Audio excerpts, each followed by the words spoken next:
to this video po, may isa kong viewers na nagtanong sa akin. Sabi niya, Ma'am, pakipansin nga po ito, ayaw ba ng mga babae yung pawisan ng lalaki kapag sila ay nagbebembangan? Pero bago ko pa sagutin yan, isa muna mabilisang shoutout kay Norting Bal. Shoutout sa iyo, Lods. Maraming salamat. God bless po. So alam niyo, Lods, no, ayaw talaga ng babae na pinagpapawisan ng isang lalaki habang kayo ay nagbebembangan, no? Yan po ay ayaw lang namin kapag po ang position ay nandito kayo sa ibabaw, no? At kayo ay nagmamaneho. Pero kung ang position po ninyo ay nasa likuran namin, okay lang na pawisan ka, no? Ang sinasabi ko, kung kayo po ay nakaibabaw, kayo ay pinagpapawisan, no? Nagmamantika yung katawan ninyo, ayaw po talaga ng babae.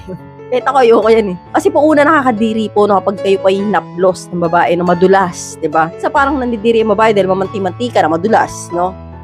Para kayong lechon na nagmamantika. Siyempre, nakakailang nga naman na yakapin kayo or magdikit yung ating dibdib, no? Kasi po, tumutunog po yan pagka parehas po kayong pawis or pawis ng lalaki, no? Alam niyo na yung tunog niya, yung parang ganyan ang tunog, di ba? So, alam niyo naman po yan, parang kumikisis yung balat ng pawis, di ba? Maingay, no? Hindi po maganda yung tunog. So, ngayon, kung kayo po ay pinagpapawisan, no? Habang po kayo ay nagbebembangan, mas maganda na pumesto ka sa likod, no? Huwag po kayong papatong sa ibabaw. Kasi po talagang ayaw ng babae yan, no? Malagkit po yan. Kaya nga po, mas maganda talaga habang kayo ay nagbebembangan naka-aircon, no? Mas maganda po yun, no? Kasi po, iwas pawis.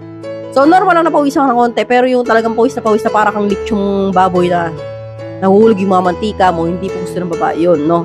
Kapag kayo po ay pinapawisan habang kayo nagbebembangan, no? Syempre, di maiwasan, di naman lahat ng kwarto natin may aircon, no? O kaya, di naman tayo lag na sa hotel.